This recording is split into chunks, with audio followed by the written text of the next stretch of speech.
Hi there, people. This is Eitan, and today I want to make something a bit different. I'm just gonna review or show my fixed blade collection, non-military. Most of my collection is I collect U.S. military items, U.S. military knives exactly, from World War I till today. So most of my knives and most of my collection are knives that related to the U.S. Army, Navy, Air Force, etc. But I have a couple of fixed blades that I collect because I like to collect knives and I like knives and appreciate, and they're special, or I received this gift, or I bought to use at camp or something. Not that I do too much camping, but I think that it will be a nice sweep of or overview of my knives. Some are custom makers, Israeli makers, some are production. So let's see. Well, I want to start with one of my first knife, and I think it's my first custom knives that I ever bought from an Israeli maker. It got no name. It's called camp knife or something like that. It's made by a young Israeli knife maker, I think 6-7 years ago. His name was Guy Gitlis. And this one is fully forged, made from 52-100 ball bearing steel. The inspiration was Mora Carter's knives, and this is Coca-Cola, I think, or I can't remember, African walnut, and a leather sheet. A nice drop point, a bit thick. I used it a lot. It cut me several times and left me scars for life with my fingers. It came very sharp. Now I think it needs a bit of thinning, but this is one of my favorites. So this is the custom camp knife. Really good heat treatment, and this guy I don't know if he's doing right now because he's making his master's degree or something, but if he sells, you should check him out because he makes a really good knives. So this is one. The next one is the Mora, I forgot its name, Gerber. Oh yeah. Now, I never used this knife. I bought it recently. I had an opportunity. So you always need a good Mora at your collection, I think, right? This one is the stainless, right? And, you know, I can't remember how many Moras I held and used for small jobs and camping jobs that nobody really needed me to do, but I insisted to do because I wanted to do something with my knife. So it's a good fixed blade, reliable. A lot of people know him.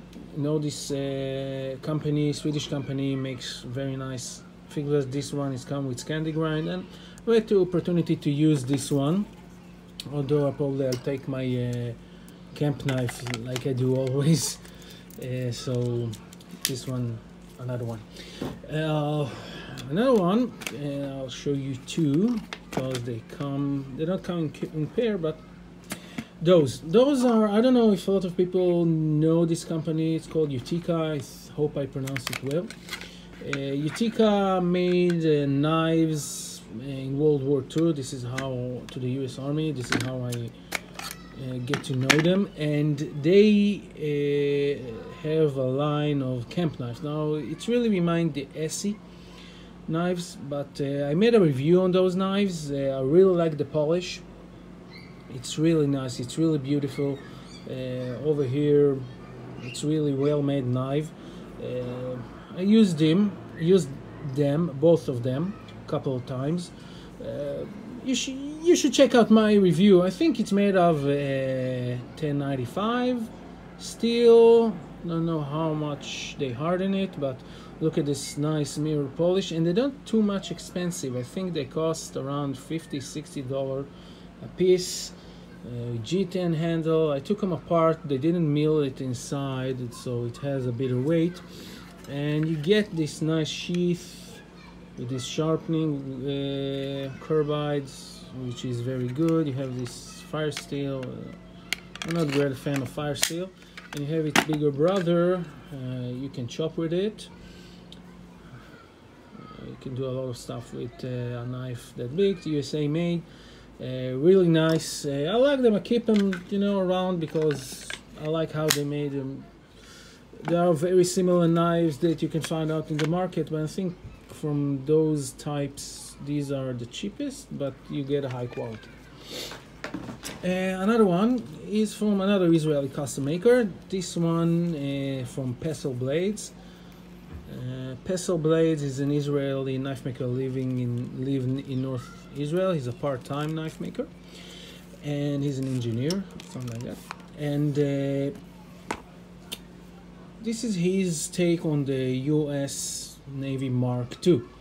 Now, I said non-military knife, so it's part military. I know it's sort of a homage to the what is known as K-bar knife, but it's actually U.S. Navy Mark II knife. This one is made out of CPMD2, 4mm thickness. I used it to chop down an old sofa we had, and then I need to slice all the foam inside. I don't know, foam or sponge, and it's a couple good fits and really thick, and it slices it no problem. You have over here on my micarta. He didn't use leather rings. He did it with my micarta, which is very nice take, and brass guard and brass pommel. A really nice take on the Mark II, a leather sheath. And this is a knife that I liked. I really like it. I offer it now for sale, but it's really well-made knives. Heat treat is on point. So it's also in my collection, but I offer it now for sale. Another knife. This is what I'm going to show you. It's not something you see every day. What you see here is, you say, yeah, it's a military knife, it's an AK bayonet, but no, it's one of the biggest jokes here, and I'll show you why. Why it's stuck? Oh, sorry. Okay, what you see here is an American Tanto blade on a Soviet or Russian military knife. Now, what happened here, we have a friend of ours. This one is also made by a custom Israeli custom knife maker called, name is Koretsky. He's also from northern Israel. And now, what happened here is we have a guy in our knife collectors I know group. You know, we have a group of people, and we get together once in a while. And he collects bayonets, and he has a huge collection of bayonets. And he always said that you never should sharpen a bayonet, and if you see someone sharpen a bayonet, he goes berserk. He get off the rails. So what happened that all the time he teased them, the maker, Nikolai, teased them, I'm going to sharpen this bayonet and this bayonet and this bayonet, and then he came to one show with that piece. He took an an AK-47 or AKM, I don't know, the precise model of this specific handle, and made this thing. It was supposed to be an inside joke, and I fell in love with that thing, and I bought it, and then other people wanted. So we have here a D2 Tanto, American Tanto blade, mounted on a Russian bayonet handle.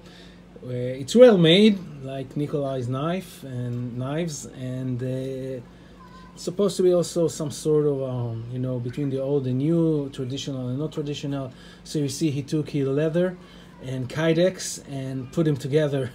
Not, you know, it seemed artificial. It seemed not belong here, like the blade to the handle, but this is a very unique piece in my collection. And I say, oh, it slipped, and almost I stabbed myself.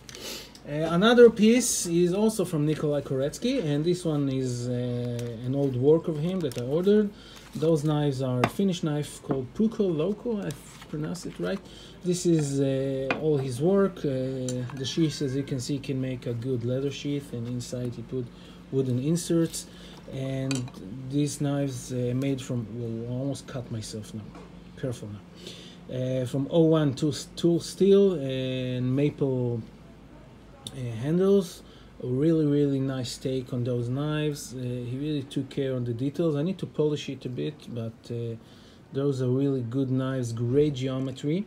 They go into wood with no problem, and you can process wood, camping, process even games, I think, with no problem at all.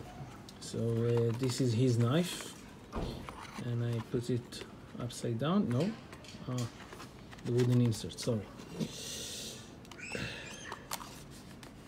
And I put it upside down. Well, it's not my day, and it's hard to work through the camera.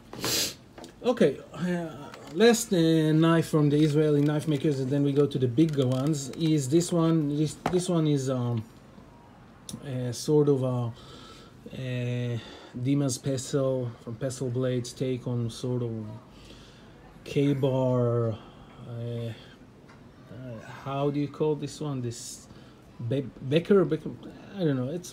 It was a prototype. It's made from D2, not CPM D2, and I took it for sort of a review abuse test, and it held up really, really nice. It has another model from 01 with thicker blade, but he decided after that to make it a thinner 4mm blade. It's a really nice camping knife. I keep it because it worked really, really hard doing those tests and abuse, and I use it a bit and I like it, so I keep it. He gave me this nice sheath with it. So let's go into the big guns. Cold steel, can't have a top fixed blade without cold steel, right? Cold steel, Gurkha, Kukri, Sanmai, you know. This is, I think, one of my most used choppers. You can see that it has marks. Zoom in over here. You see it's been sharpened a couple of times.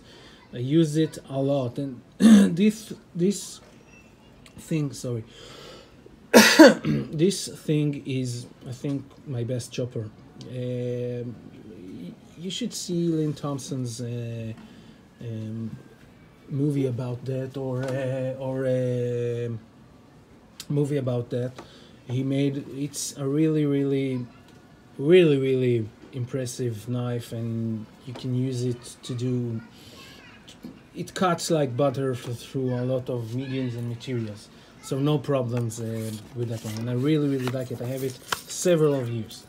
Another knife, big knife, cold steel knife, is this one. I didn't have a chance to use with it, and this one is called the Magnum War Tanto. It still has its original grease. It's sort of a 3V beast monster with 5mm, 6mm thickness. I didn't have the chance, but I like it. I think it's a nice tool. I'll keep it for a while till I use it. Sort of a machete on steroids.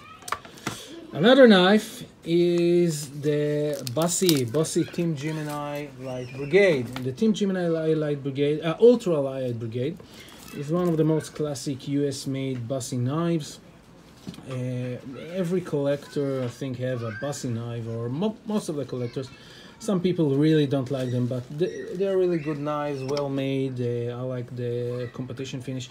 This one is the ultra light, so it's very light, and this one is my sort of all-rounder. If I need to take only one knife, probably take this one and not use other knives. Another knife that I have, and this one is a military knife, and it's very precious to me because I received it as a gift from my father. And this one, wait a second, my little girl here came to do a lot of sounds in the background. Okay, so I'll have to deal with it. Okay, so this one I received as a gift from my dad. He's now not feeling well because of the coronavirus, and I hope he'll get well. So I got this one, and I really like it. It's special. It has a very special place in my heart. It is a military knife, but I like to put it, you know, as I wanted to show it also. Another knife. This knife is also a gift I received from a good friend. It was used in one of Israel's operation in 2002. This one is a Mora bowie. Nothing too special about the bowie, you know, it's a Mora bowie, but also it's something with sentimental value. And again, I put it upside down. What will be with me? And three more knives. This one is not a knife, this is a knife, I don't know. This one is, oh, it didn't go into the frame, only like that. Okay, this one is a K-bar grass machete, mounted with a custom handle and polished by Alex Shamgar. He's an Israeli knife maker. He made also the sheath. He wrote here, custom cover blade, custom made hours. I use it a lot to cut canes. You see the patina here that came. It's very efficient cutter. I won't try it on hardwood, but it's one of my favorite, and I like the looks of it. Seems like, you know, from 60s Vietnam era stuff, 60s, 70s. So this one is a keeper, of course. Another cold steel. Look at that nice beauty. Push dagger. Now, I don't have any use for a push dagger. I hope I'll never will. But sorry.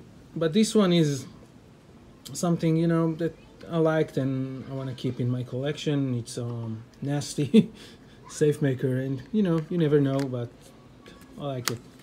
And the last one is a gift from my wife, and I show it with the box, and my wife knows how to give me nice gifts, and she got me this very nice voker. I forgot his name. I think it's wrote in here. It's, yeah, Kressler. Dietrich Kessler, or I don't know. Never mind. He's a German knife designer. She bought me that in Austria. When we visited there, it's an integral. Everything is one piece. It's really nice, well-made, well-polished knife. I'll need to clean it up because I touched it. And it's one of my, I think, most beautiful knives. And as you see, it's impressive, well-made knife. So this was sort of an overview of my non-military, except the Chris Reeve, fixed blade knives that I have, that I keep, collect, and you know, use them, part of them. And I hope you enjoy it. Until next time, bye.